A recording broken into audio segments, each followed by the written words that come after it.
Hello everybody to a new episode of Leaders in Supply Chain podcast. This time around, a different format as we wanted to share with you one of the industry talks Radu Palamariu has done recently at Zaragoza Logistics Center on the topics of career transitions and reskilling in supply chain.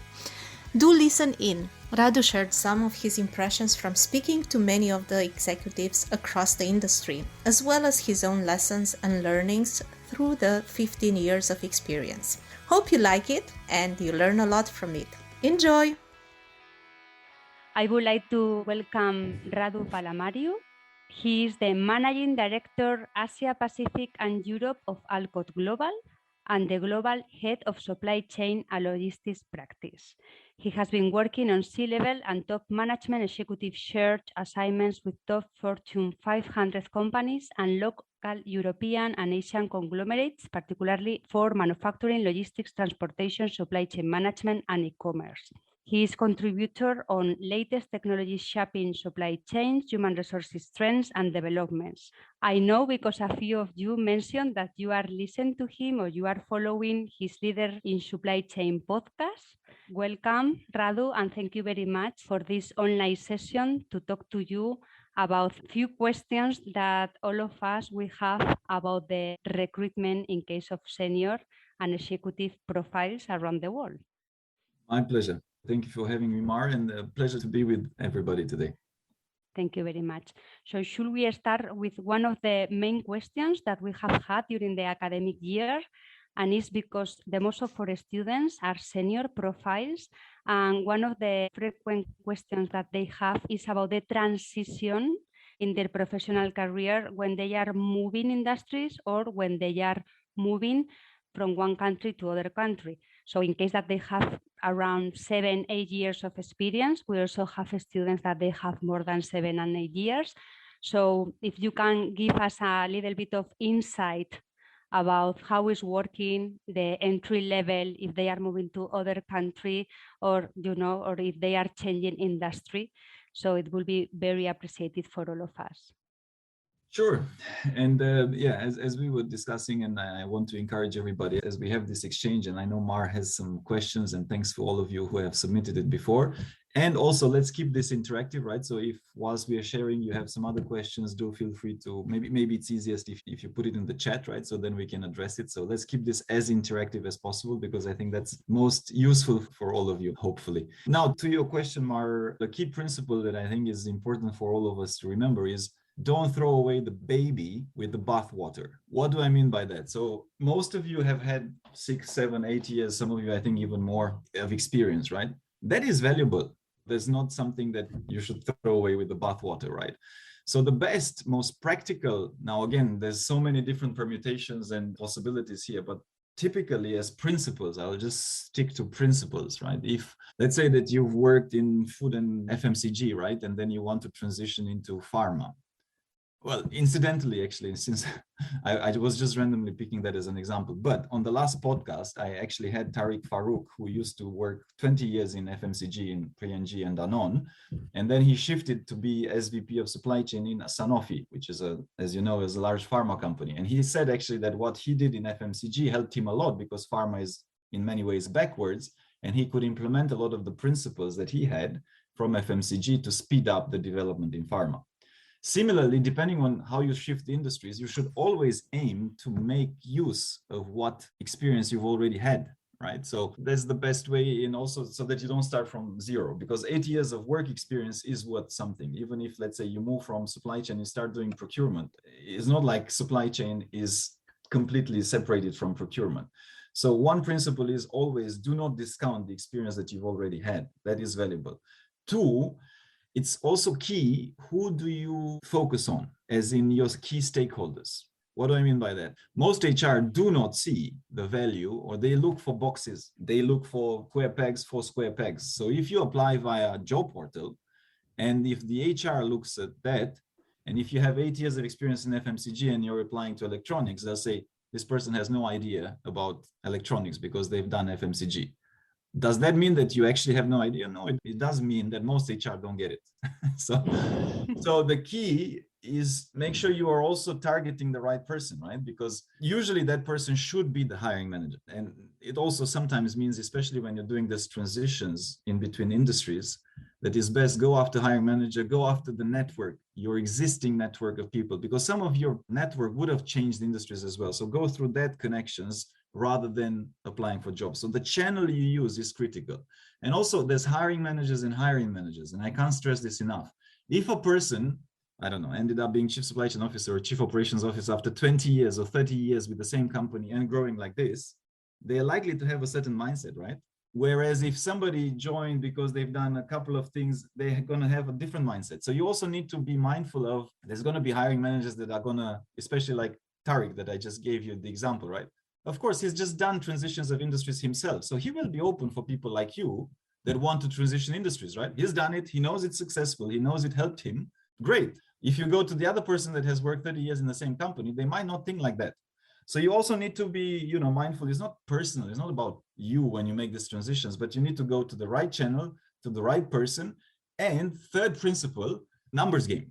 I mean, don't expect you contact one person and that one person will give you a job. I mean, it happens maybe in fairy tales movies, or if you strike the toto, the lottery, but it's unlikely to happen in normal job search. Yeah. So it is obviously going to be grinding, try different things, again, speak to a lot of people, networking, all of those good things, of course, headhunters like us. But again, by and large, in all fairness, if I'm to tell you about the principles of recruitment, right? Typically when people come to us as executive search, even if we do try to tell them, look, be open-minded, we also have to stick to the brief we get from the client. So if my client, again, is that 30-year-old in one company person, they're likely to tell me, just find me a person that has in the same industry for the last, or that hasn't switched that much in the last year. So I can't position somebody like you, right, that has spent 8 years in an industry and wants to cross. But again, it's not that is something wrong with you. It's just use the right channel, right? And go to the right hiring manager. And then remember, it's a numbers game, right? So speak to recruiters, speak to your network, speak to HR, you never know, and try all of these things. And then you maximize your chances of success.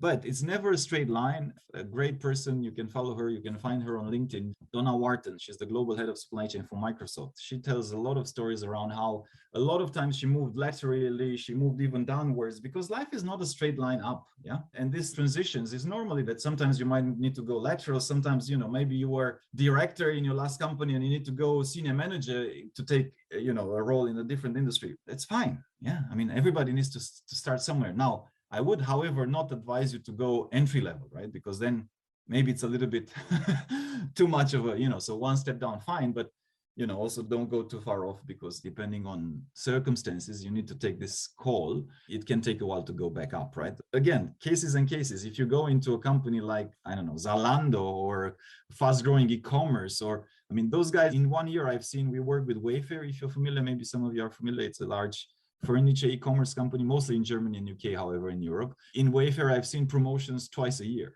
because they grow so fast, right? So even there, it's not always a straight answer. So a long answer to the question, Mar, hopefully is relevant. But if I'm to summarize, don't throw away the baby with the bathwater. Your experience is relevant and is valuable, even if it's in a different industry. 2, focus on the right channel, the right person. Usually that right person is the hiring manager. And 3, it's a numbers game, network. Don't expect you're going to get that job from one interaction. Just, 99% you're going to get no's. You just need one yes. So do you think that we should not sacrifice anything when we are moving to other industry or to other country, right? So at the end is how we are managing the connections and how to find the right people to try to get our jobs there. Because yes, so sacrifice is one word. I would say this in life is usually compromises are necessary. Right? okay. So blessed are the flexible, as they will never be bent out of shape. So I have a lot of smart sayings like that. It's not mine. I learned it from others, so don't worry. But you got to be flexible. I doubt that without any sort of compromise, you can easily make these transitions, right? There's always going to give and take, yeah, like anything in life, typically. But does that mean that you need to go back to entry level? No, it doesn't. It shouldn't. Okay. Do the companies request the work permit or visa in general, or depends on the company?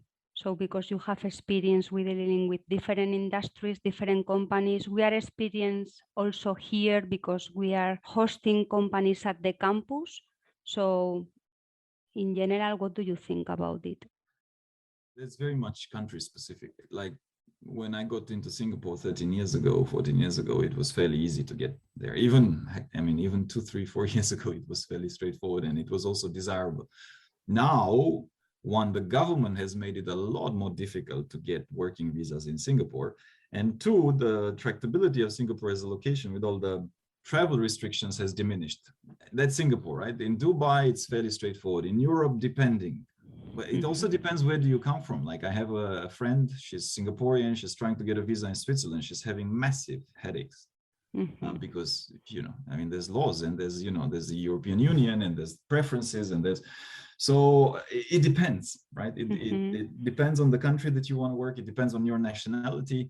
Definitely there's places where it's going to be a hell of a lot harder than others. And definitely as a principle, the more specific your skill sets are, usually the better.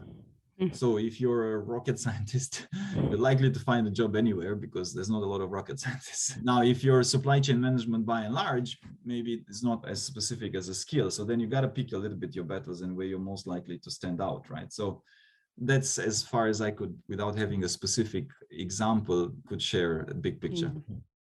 Okay, thank you.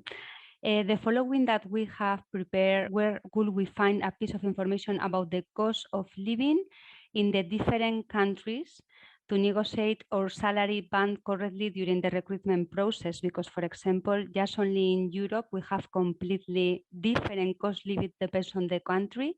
So it used to be one of the questions frequently, how we can find the tools to manage our negotiation about the salary band. I had a friend that asked me about Singapore, and look, there are certain things, right? There's like the Mercer, I don't know what index of salaries, and there are some global indexes that you can check. By and large, however, I would say that none of them is 100% accurate, and you need to do your own research. So if you know, okay, I'm going to get a job in France, well, phone some friends in France and find out. Because I had a discussion with the hiring manager that was telling me, look, my HR is telling me the salary band is this. And I told him, maybe it was before COVID, but now with COVID, where everybody's willing to pay a lot more salaries for logistics, for supply chain, because the costs of logistics and supply chain have gone, the main cost of CAPEX all of a sudden, right? The main cost of investment in the product. Do you think that the company will still want, they're fighting for the same talent. So maybe before they paid 100K, now they're willing to pay 150K. Yeah, sure. You can refer to the salary band 2 years ago, 1 year ago, fine. But does that actually make any sense? No. So the only way to have the concrete information is actually by doing the research on the market specific from the people that actually work there, live there, ideally. And talk to some headhunters. They would know actually. So if you get a job in a specific market, talk to some recruiters or headhunters. They would actually probably be the best to tell you what's going on, right? Because they would work on such jobs. And I think that right now we are in a very sweet moment for logistics and supply chain profiles hunting, right? So probably, as you mentioned, they have changed a little bit. They have been increased a little bit respect to 2 years ago. Yeah. So I had a conversation today with a very senior executive, one of global heads of Kuehne+Nagel, right? Kuehne+Nagel is the top logistics company in the world. And he was saying that now his conversations are mostly with CEOs and COOs because his clients put him in front of the CEO to explain to the CEO why the price of logistics is so high, because the CEO doesn't want to believe the head of supply chain, not head of logistics. And then this guy goes in and says, yeah. And because the companies were used to, one, it was almost for free, right? So shipping things was, if you had the volumes, it was almost for free before. Nobody cared. It was just some item on the P&L that nobody really gave a damn. All of a sudden now it becomes business critical. It can get you bankrupt. Your costs are super high, your inventory or your ships are stuck in ports, you don't have your goods delivered or you have it in the wrong places, you're screwed. So of course that means, and also we've never been busier, because that means that they've also realized, hey, maybe some of the talent that we have is not the best. So that's why, people like yourselves that are being trained, that are being upgraded, I think that you come also in high demand because you're having the newest skills, knowledge that is available in supply chain. Secondly, there's a churn in companies, right? So people get fired or people leave because there's plenty of offers out there and maybe they're sick of the current environment. They get 20, 30, 50% increase. We've just closed an offer and the person got 50% increase. Wow. This is not something normal.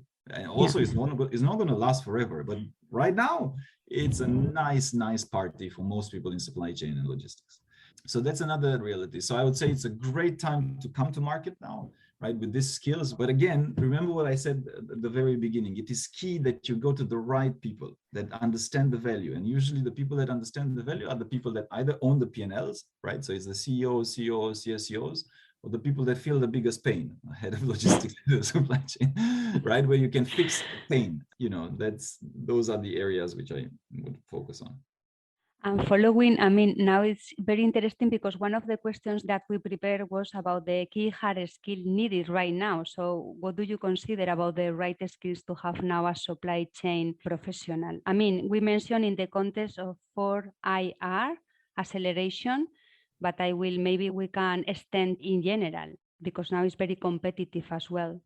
Okay, let me start general. Okay, okay, so cool. in principle, yeah, fourth industrial revolution, anything to do with automation, data analytics, Internet of Things, digital towers, digital transformation in supply chain, all of that good stuff, super relevant, right? Now, if even more specific than that, robotics, I don't know, there's RPA that's being used, but it's not a super difficult robotic process automation. It's not a super difficult. But again, if you've had some experience or there's courses out there, there's even Udemy, there's a lot of free stuff as well. So if you have those type of skills, I think depending on the right company, and a lot of them are implementing, doing, transforming, then you can come into play very nicely as one piece of the puzzle. One of the first jobs that I got, maybe it's useful personal story. You're asking, okay, I didn't think of this. You're asking about switching industry. So I started 3 years in consulting. I was doing consulting, training, development. Then I went on to set up my own company, which I failed miserably. Like within 8-12 months, I was done, finished. And then I had to find a job. So I was referred to Oracle, and I met in Oracle, the big tech company. I met in Oracle one of the business unit heads who was 20 years in Oracle. And the guy asked me, so tell me about yourself. And I told him this and that. And also at some point I had taken some time off to travel around the world. And I was telling these things to this guy, and trust me, he was completely unimpressed. It's like, 20-year career in Oracle, worked his whole life, and I was 5-6 years, and not really relevant experience. Also startups and guy that traveled around the world. He was like, okay. But I happen to know Sandler sales training, which was a methodology of sales that he wanted to implement and train his team in. So he hired me because of that. He hired me, even if on the background, even if it was a different industry, I had done some sales and consulting in finance, but so I knew a very specific piece that he needed in his team. Sometimes it's also a matter of, I did artificial intelligence, or I did machine learning projects in supply chain, and the person or the company is happening to do that, right? Or they're implementing a digital twin in a factory, and you did that. Right? Even if you had to do it in FMCG and this person is in electronics, who cares? It's still digital towers, right? So this type of things can help you also in this transition. So I mentioned that these are the hard skills, right?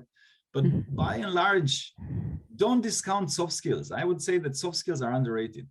It's the soft skills more than hard skills a lot of the times. And usually the best C-level executives that I have seen appreciate the drive, appreciate, I can't stress it enough. You show initiative.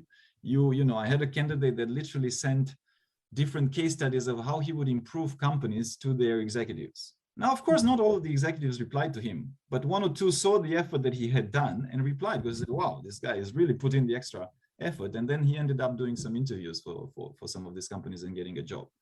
So it's that persistency, going to the right person, also showing that you're different, right? Because again, when you go to the executive, how many candidates go to the executive? Not that many, trust me, because it's not psychologically safe. It's much safer to apply to the LinkedIn job that 10,000 million other applicants do apply. And then you're wondering, how come I didn't get a reply? Well, because there's 100,000 other applicants.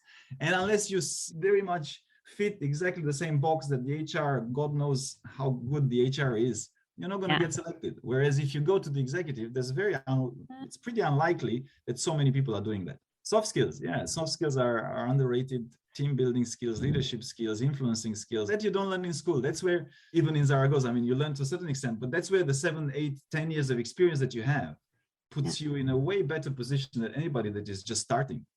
Because you have soft skills. And also remember, last 2 years were online. You don't really build soft skills that easily online. I don't know about you, but I doubt that. Yeah. So we have learned a lot in the last 2 years. Yes, it's true. Yeah. And following what you mentioned now, other questions that we have: why operations and supply chain leaders will make great CEOs?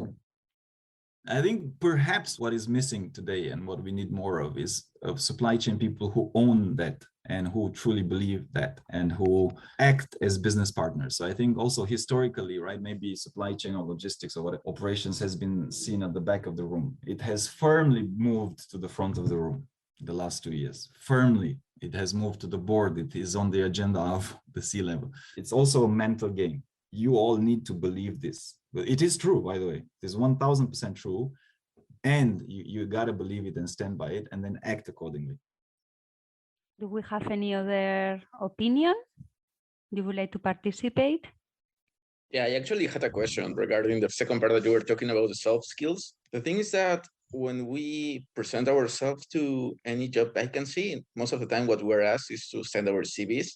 And how do you share those soft skills? Like you are talking about drive, you're talking about teamwork. All of those soft skills require context, require more explanation rather than the 1 or 2 lines that we have on the CV.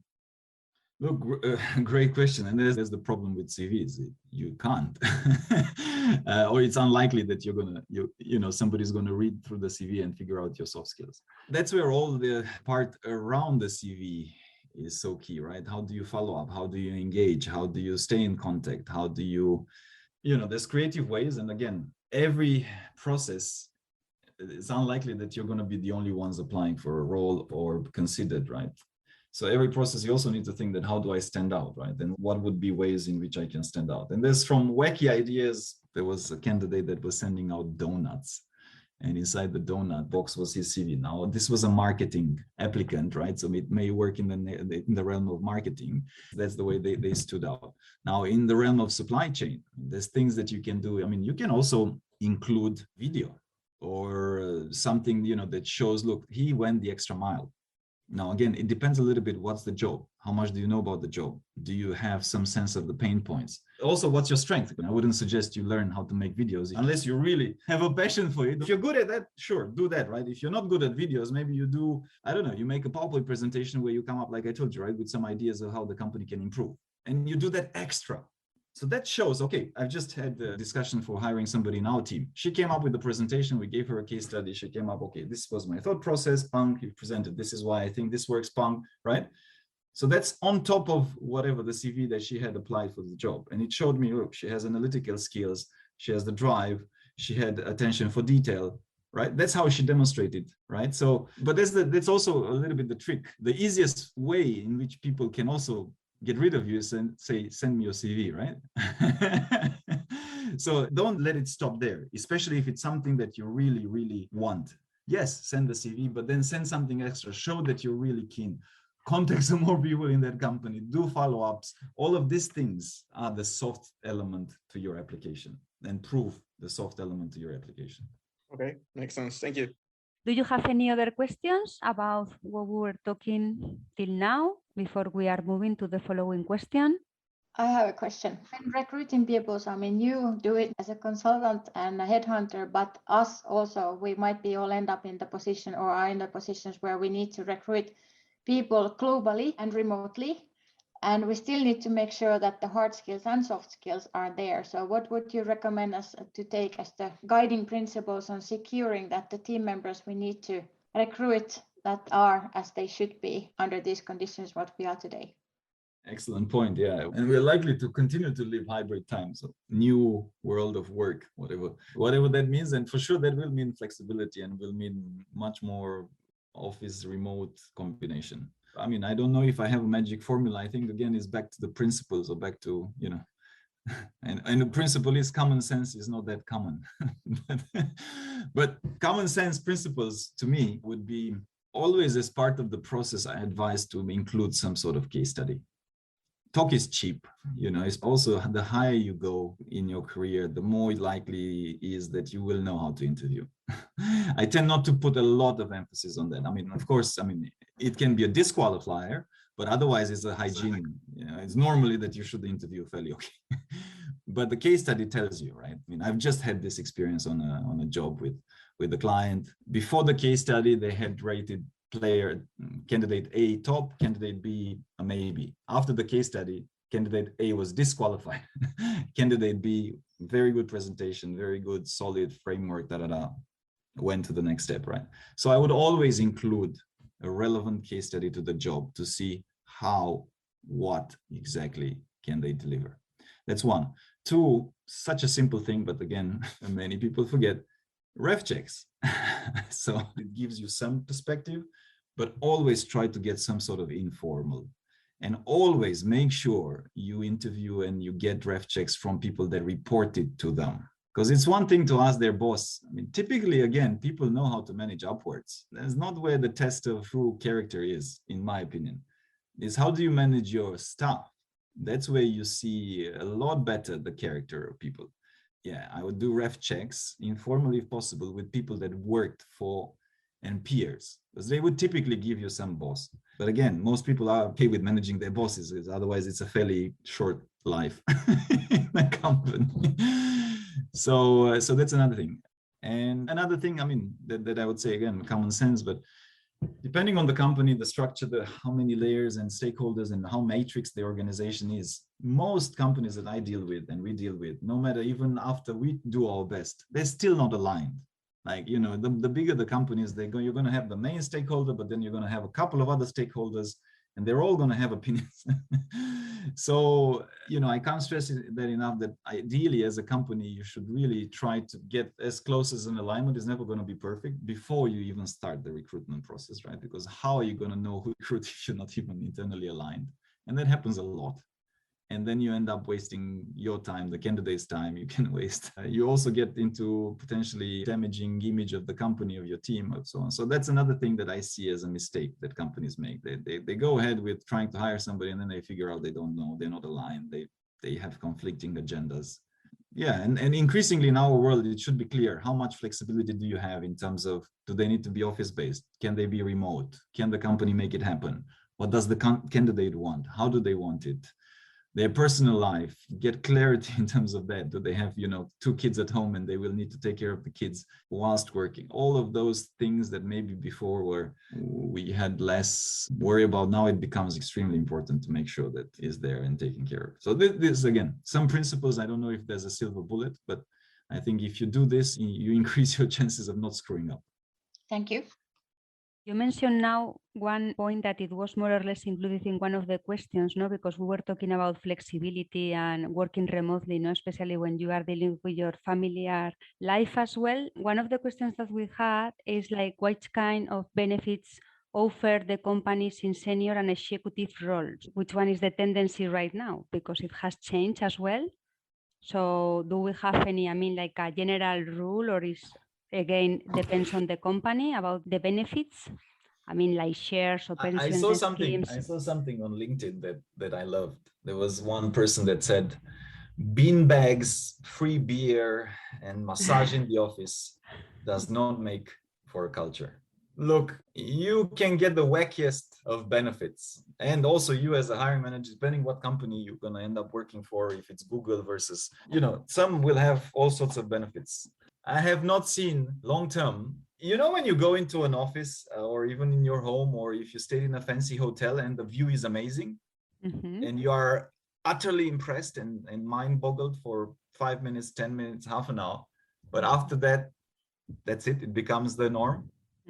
It's the same with benefits, with most benefits. So I don't see, yes, of course, again, I think, a huge life-changing benefit is if you're parent and you need to go home to pick up your kid, and the company allows you to do that versus the company that doesn't allow you to do that and insists that you need to work from office, that's a huge difference to that particular person.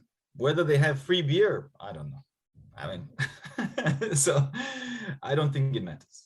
And I've seen, that's why I'm saying I can't emphasize this enough. Culture. I mean, and culture is such a fluffy term, but it's like, how do you take care of your people? How do they feel? Do they feel that they work in a team? Would they refer your company and your team and your workplace to their friends to work there? That's a very good question. If the answer is yes, amazing. If the answer is no, you have a problem, right? It's these things that matter way more than all this. I don't think anybody should, and anybody does choose the job based on the benefits. I think they choose the job based on, of course, scope, vision, what am I trying, what am I contributing? Of course, you need to make money. I mean, there's a hygiene factor. I mean, nobody works for free unless we're millionaires. So you need to have a purpose first and foremost. Yes, you need to have the right salary. And then is the culture, is the team, is the who do you work with, right? That matters a lot. So, and of course, career progression, where can I go? Now, obviously, each and every one of us and you have different priorities depending on where you are in life, right? And again, those priorities change. But I think by and large, what matters is to have that flexibility. If you're the hiring manager, to give flexibility to the best of the framework of the company. I was talking to Amazon Robotics and their executive team, and they asked me, how do we retain our people? Do we need to pay them more money? Do we give them more shares? And I'm like, there was a room full of very high IQ people, but I sensed the lack of EQ. I mean, people don't need more money. That's not, I mean, fine, maybe it matters up to a point, but again, it's like that beautiful view. I mean, yeah, okay, great. 1 month, the salary is 10,000 more. Great. Then they'll forget. Yeah. Then it's going to be, I still don't like what I'm doing. So, I mean, you need to address the core, not the periphery. Usually to me, benefits, money, salaries, of course, if it's not right, if it's completely out of whack with the market, then you have a problem. But if it's in tune with the market, then it's not about that typically that makes people stay or leave. Mm-hmm. Yeah, I agree with you. And maybe one question that we have as well, but it could be a little bit of general. Do we have any average recruitment process length by continent? For example, could be in general in Europe. I mean, I know that Amazon is taking longer, but could be between 2 months, 3 months. Or do you have any experience or that maybe we can inspire us about the recruitment process length? The fastest I've seen is 2 days. The longest I've seen, I'm still ongoing. I have one candidate that we started him on the process with the company a year ago, and he's still on the process. So, you know, anywhere in between 2 days to a year would be a safe estimate. Okay.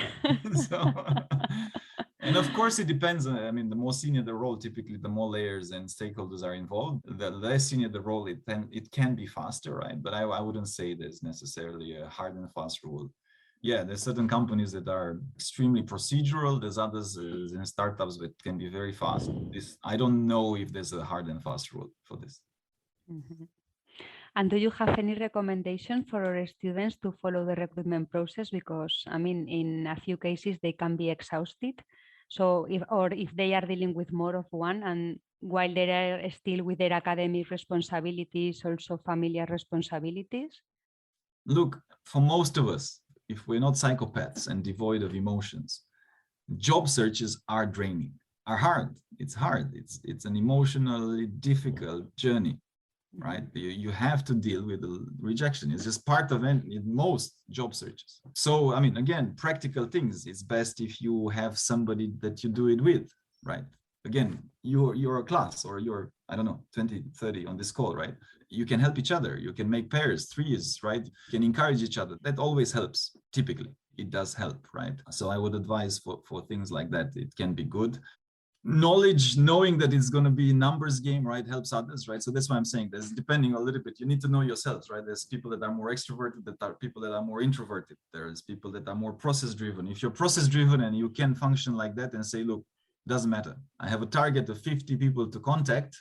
Doesn't matter how many no's I get, whatever, right? I just hit that. If you can do that without taking it personal about the no's, perfect. Most people can't. And they will feel, it's a mental game. So you need to look after your mental and your emotional state whilst you're doing it. Now, I can't tell you what works for each and every one of you because that's an element of self-awareness in there. Typically, yeah, for most people, if you try to find somebody that's close to you or some other people that you're doing it with, right, and you're helping each other, it tends to work better, right? And it's like anything, it's like a team sport, right? So that's sparring partner, right? That's good. I don't know if I have other practical advice, but yeah, do expect it to be up and down. It's not going to be a straight, usually it's not a straight hit the jackpot search. Thank you, Radu. And about to build and nurture relationship for a career path you want, do you have any recommendation? So there is a podcast, and I do recommend all of you listen to it. We had Shelley Archambault. So Shelley was the first Black female that was a CEO of a software company. Shelley sits on the boards of 3, 4, 5, I don't know, listed companies in US. She wrote a book called Unapologetically Ambitious. She's a super structured woman, super go-getter. She gives a lot of tips on how do you do that? How do you build relationships over the long run? How do you do a step-by-step planning of her career? It worked in her case. So listen to that podcast if you haven't, right? So if you can find it on Elcott Podcast, just see Shelley. In my case, it was completely random. Like, so like I told you, like I did some consulting, then traveled the world, then I set up my company, failed, then went to Oracle, then went to another company, then I accidentally ended up in headhunting and executive search. And here I am 10 years later, seems to be doing quite well. And I happened to fall into supply chain 10 years ago. And here I am fairly, I would hope by now established, but it was fairly random for me. Mm-hmm. So can I say that I have built relationship with any goal? I mean, to be fair, in my case, I did not necessarily have a goal. Like even now I'm, if you ask me, I kind of know what I'm going to do in 1 or 2 years. I'm kind of have an intention for the next 10 years, but I'm not the person that I'm extremely planned myself. So I'm just addressing the fact that certain people will have a very good plan, certain people won't. Even the people that have a very good plan, that plan might change. So I'm going to challenge a little bit the assumption that you need to build relationship for a specific goal. I think you should just build relationships because that's the right thing to do. Because if you always have the back, I'm saying great work, man, and then I'm saying, can you help me? I mean, people feel that, yeah. So I can't emphasize this enough. We are human beings. We know when people do things just for the sake of getting something from us. To me, I love what I do because I think I'm trying to help people. And relationships to me is a way of doing that. Mm-hmm. But pragmatically, that's the only way in which you can sustain a career, because that's how we operate in a society. It's people helping people, right? So just challenging a little bit, I'm building the relationship for the purpose of my career. Fine, nothing wrong with that in particular. But I would say just also remember, a relationship only is a relationship if it's give and take. If you're also giving something to that person. And you cannot expect, I don't know, I just approached the CEO and he agreed for a coffee. I'm going to close him on that coffee. I'm going to say, hey, Mr. Tim Cook, you have a job. I mean, maybe, but I would not suggest you do that. It's a long-term game. That's what most people don't get. Like they go for the kill. Oh, let me ask. It's fine as well. I mean, in a job search process, fine, ask, right? I mean, it's clear cut, but most things take time. So that's why maintaining and building relations, and you have LinkedIn, we all have LinkedIn, right? Mm-hmm. It's such a beautiful tool to do that, right? And stay in touch and comment and, congratulate. But these small things add up over time. So I would say it's a critical piece. The most successful people that I have seen are the best networkers in what they do and in their careers. And by the way, a lot of them are introverts. This has nothing to do with being introverted or extroverted. This has a lot to do with being intentional, knowing for a fact that unless your network is your net worth. You've heard that before, I'm sure. It's such a cliche, but it's so freaking true, right? So, but again, you can't approach this, okay, great, I'm connected to this person on LinkedIn. I'm exaggerating here, but I've seen a lot of people, like I sometimes accept people on LinkedIn, and next thing I see, do you want to buy semiconductors from Shenzhen? I'm like, what are you doing? I block them immediately, right? So it's long-term. And you can be intentional. I mean, one of my good friends, Ina, she's an introverted person. It doesn't come naturally to her, but she's very structured. That's how it works for her. She has a file with all these people, and then she's keeping in touch, right? So, and it's not necessarily that she has the intention, okay, I need to do something. I need to sell them. It's long term. Thank you, Radu. Somebody else would like to ask any question? Hi, thank you very much for a session. So to advance in your career, typically you need to network within the company. My question is more, how do you select the right mentor in the company you join, and how do you establish connection? First, yeah, mentors, cannot stress how important they are. It's just incredibly important, and having the right mentors is incredibly useful. Again, in that podcast that I will send Mar to send to you, Shelley highlights that. Now, the good part is that you don't need to have one mentor. You can have more. There's no restriction in the number of mentors that you can have. And I would actually advise you to try to have several if you can, and you always can, because maybe you have a mentor that is already in the career that you want, right? So obviously they can give you some very good advice on how to get there. Maybe you have a mentor in a particular soft skills. They're incredibly good at public speaking, and maybe you want to learn that, right? Don't restrict yourself. It can be several mentors. Networking within the company, absolutely. I mean, like, there's no way in which you can progress without networking and without having the right relationships. I would, however, stress, and there are some huge companies out there, and just to know even people on the same floor or in your teams takes a while, right? Let alone, so you can network, if you're in Oracle all your life, you can network in Oracle, and you're not going to finish Oracle, because also people will be leaving. And my sincere advice is never end up in a situation where your network is only in the same company, because you never know. Companies restructure, and it's a dangerous, plus it's not healthy, in fairness, because I think you should always keep a pulse on what's happening in the market. And I see this over and over again. Typically the people that end up staying 20, 30 or 10, 15 years in the same company end up having lower salaries than people that have moved around 3, 4, 5 years, because they increase. And again, it's not necessarily only about the money here, right? But it's just about being pragmatic. I also see people that are in the same company, get an offer from outside, then the company realizes, oh, we love you so much, let us give you an increase and match the offer that you got externally. So do not only network internally, always make sure that you network also externally. And on the mentors specifically, I would say obviously ask for mentorship from people that you respect and maybe are where you want to be and get, and don't restrict yourself to one. You can have several mentors, and that's perfectly fine. Yeah, thank you. So I'm wondering, how should we approach, headhunter companies or people, because you are in this world, and if we want to pick one, what should we look at it?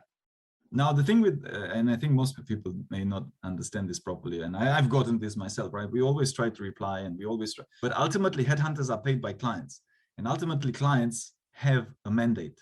So, a lot of times candidates think that somehow headhunters are there for them. They're not there for them. I mean, it's nothing personal, but it's a business. So we are getting paid by the client. So it's likely that if the client gives me a job that your profile fits, I'll be speaking to you. If it doesn't fit, then maybe not, right? So I would say with headhunters, it needs to be a practical approach. Now, the best is go after the specialized ones, because if you're specialized like we are, right, in supply chain, there's a chance that people like you that are supply chain operations manufacturing focused, we will always have some sort of job that somewhere down the line may fit, right? So go after people that have had 3 to 5 years of experience in recruitment in a specific industry. But again, focus on what is key. Key for you is hiring managers, is people that can actually directly give you a job. Yes, include headhunters in part of your networking tool and portfolio. The specialized ones, the ones that have been 3 to 5 years in the industry, are the best. Great, thank you. Thank you very much, Radu. So it has been a real honor to have you and to listen to you with all your experience about the recruitment in executive and senior profiles. So thank you very much, and all of our students to attend the session today. My pleasure. I also do encourage everybody, feel free to connect on LinkedIn and listen to our podcast. I think it's useful, and see you all soon. I'm glad to have been here. Thank you very much. Thank you. See you. Thank you, Christina. Thank you. Thank you very much. Christina. Bye. Bye. Thank you for listening to our podcast. If you liked what you heard, be sure to go to www.elcotglobal.com and click the podcast button for all the show notes of the interview. Also, subscribe to our mailing list to get our latest updates first. If you're listening through a streaming platform like iTunes, Spotify, or Stitcher, we would appreciate a kind review. 5-star works best to keep us going and our production team happy. And of course, share it with your friends. I'm most active on LinkedIn, so do feel free to follow me. And if you have any suggestions on what to do and who to invite next, don't hesitate to drop me a note. And if you're looking to hire top executives in supply chain or transform your business, of course, contact us as well to find out how we can help.